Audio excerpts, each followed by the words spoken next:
Aloha, New Hope. You know, when I was a young man, my dad was my soccer coach. And whenever we misbehaved as a team, we would always get punished by running laps. Now, some of the new players would always pull this stunt, and I have to admit, I did it myself.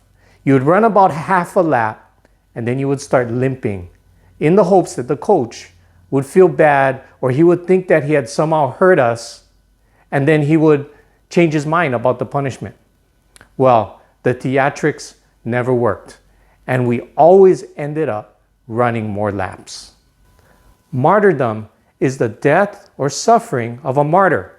A martyr being someone who suffers or dies for their faith. Now there's another definition of martyrdom, and that is when somebody feigns or exaggerates suffering to get some type of personal gain. It might be to make someone feel bad, or it might be to make somebody look bad. How many of us have done that? In fact, in today's world, it is actually vogue to use our suffering for personal gain.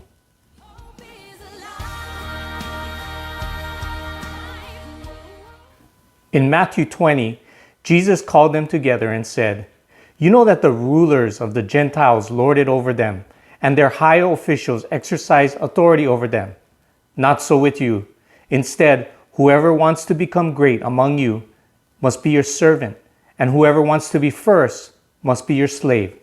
Just as the Son of Man did not come to be served, but to serve, and to give his life as a ransom for many." Matthew 20, 25 to 28. When we use our suffering for personal gain rather than for pleasing the Lord with our obedience, that really makes us no different than the rulers of the Gentiles that Jesus was talking about.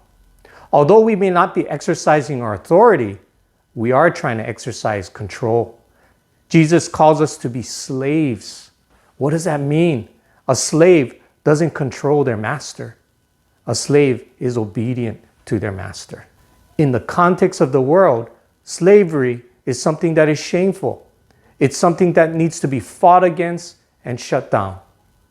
But in God's kingdom, slavery is something that we aspire to. We aspire to be slaves of Jesus Christ. Serving the Lord can be so tough because it's so different from what we learn in the world.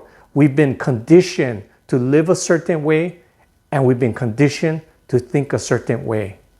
And then when we become slaves to Jesus, our life becomes changed, it becomes transformed, and we are no longer a part of the world. We got to separate ourselves from the world and start thinking in a kingdom way. So, New Hope, let us suffer for the kingdom and not for human recognition. Let us serve without condition and love unconditionally. That's all I got for this week. I hope to see you at weekend services. God bless you.